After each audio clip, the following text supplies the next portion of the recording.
Friends, welcome to my channel. இன்றைக்கி பார்த்தீங்க அப்படின்னா ஒரு வெயிட் லாஸ்ன்னு சொல்லலாம், டயபெட்டிக் டயட்டுன்னு சொல்லலாம். அதோட ரெசிபி தான் பார்க்கலாம் அப்படின்னு. ஸோ இதெல்லாம் யார் பார்த்துருப்பீங்கன்னு தெரியல. ஸோ இதான் பார்த்தீங்கன்னா கருப்பு கவனி அரிசின்னு சொல்லுவாங்க. இந்த மாதிரி இருக்கும் பார்த்தீங்களா. ஸோ இதில் வந்து என்னென்ன பெனிஃபிட்ஸ் இருக்குதுன்னு தான் பார்க்க போகிறோம். ஸோ இது வந்து பார்த்திங்கன்னா ஹார்ட்டுக்கு வந்து ரொம்ப வந்து ஹெல்ப்ஃபுல்லாக ஒரு சப்போர்ட் பண்ணுற ஒரு ரைஸ் தான் இது. இதை வந்து நிறைய பேர் நம்ம தமிழில் கவுனி அரிசின்னு சொல்லுவாங்க, கருப்பு கவுனி அரிசின்னு சொல்லுவாங்க. ஆனால் வந்து இங்கிலீஷில் வந்து பிளாக் ரைஸ்ன்னு சொல்லுவாங்க, பர்பிள் ரைஸ்ன்னு சொல்லுவாங்க, ஃபர்பிட்டன் ரைஸ்ன்னு சொல்லுவாங்க. நிறைய ஸ்டேட்டில் வந்து நிறைய விதமான பேர் இதுக்கு வச்சுருக்குறாங்க. ஸோ இதில் பெனிஃபிட்ஸ் என்னென்னா வெயிட் லாஸ்க்கு யூஸ் ஆகும். முக்கியமாக என்ன பண்ணால் டயபெட்டிக்ஸ்க்கு வந்து டயபெட்டிக் பேஷண்ட்டுக்கெல்லாம் பார்த்திங்கன்னா நார்ச்சத்து இருக்குல்ல, ஃபைபர் கண்டென்ட், இதில் வந்து நிறைய ஃபைபர் கண்டென்ட் இருக்குது. ஸோ அதனால தான் வெயிட் லாஸும் ஆகுது. ஸோ இந்த மாதிரி அதாவது எங்கள் அம்மா வந்து என்ன பண்ணுவாங்கன்னா, அவங்களுக்கு டயபெட்டிஸ் எப்போ வந்துச்சு அப்படின்னா எங்கள் மாமா வந்து பாம்பேலேருந்து இதை ரெஃபர் பண்ணியிருந்தாங்க. ஸோ அப்போல்லாம் எனக்கு இதோட பெனிஃபிட்ஸ் தெரியல. ஸோ நம்ம வெயிட் லாஸ் பண்ணதுக்கு ஸ்டார்ட் பண்ண ஜேர்னி பண்ணும்போது பார்த்திங்கன்னா இது போடும்போது நல்ல வெயிட் லாஸ் இருக்குது. ஸோ எனக்குமே வெயிட் லாஸ்க்காகவும் டயபெட்டிக்காகவும் தான் நான் யூஸ் பண்ணுறேன். ஸோ இது மாதிரி என்ன பண்ணலான்னா ஸ்வீட்டாக கூட சாப்பிட்லாம், பொங்கல் இருக்குல்ல, வெண்பொங்கல் அந்த மாதிரி செஞ்சு சாப்பிட்லாம், தோசை, அதுக்கப்புறம் பார்த்திங்கன்னா கஞ்சி வச்சு குடிச்சிங்கன்னா சூப்பர் டேஸ்ட்டாக இருந்துச்சு. நான் ஒரு நாள் குடிச்சு பார்த்தேன். ஸோ இப்போது நம்ம வந்து எப்படி வந்து அடை செய்யலாம், அதாவது அடை தோசை சொல்லுவோம்ல நம்ம ப்ரோட்டீன் டயட்.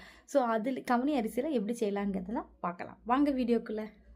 மார்னிங் பிரேக்ஃபாஸ்ட் பார்த்திங்கன்னா நல்ல ஒரு ஹெல்த்தியான ஒரு டயட்டு தான் இது ப்ரோட்டீன் டயட்டுன்னு சொல்லலாம், வெயிட் லாஸ் டயட்டுன்னு சொல்லலாம். டயபெட்டிக் பேஷண்ட்டுக்கும் யூஸ் பண்ணிக்கலாம். நான் இல்லைன்னா கருப்பு கவனி அரிசி ஒரு கிளாஸ் எடுத்தேன்னா அதே அளவு தான் எல்லாத்தையும் நான் எடுத்தேன். அப்போ கவனி அரிசி, துவரம்பருப்பு, பாசிப்பருப்பு, கடலைப்பருப்பு, கொஞ்சம் காஞ்ச மிளகா, வெந்தயம் வந்து 5-6 போட்டேன். அதுக்கப்புறம் அரைக்கும் போது ஜீரகம் போடும்போது நல்ல ஒரு டைஜஷனுக்கு இது கிடைக்கும். நல்லா மையாக அரைச்சிட்டு அதுக்கப்புறம் உப்பு போட்டு கலக்கி நமக்கு ஒரு 4 மணிக்கூர் வெளியே வச்சு ஃபெர்மெண்டேஷன் வந்ததுக்கப்புறம் என்ன பண்ணலாம், நல்லா அழகாக ஒரு தோசை சுட்டு பர்பிள் கலரில் இருந்துச்சு. நல்லா எண்ணெய் ஊற்றி முருகுன அப்படி தோசைக்கு தக்காளி சட்னியோ வெங்காய சட்னியோ வச்சு ஒரு இட்லி பொடி வச்சு சாப்பிட்டு பாருங்கள். செம்ம டேஸ்ட்டாக இருந்துச்சு. எனக்கு ஒரு காஃபியும் இதுவும் 2 தோசை போதும். காலையில் நமக்கு இதே ஃபுல்லாக இருக்குது, மத்தியானத்து வரைக்கும் பசிக்கவே மாட்டேங்குது. இது நல்ல ஹெல்த்தியான டயட்டு தான்.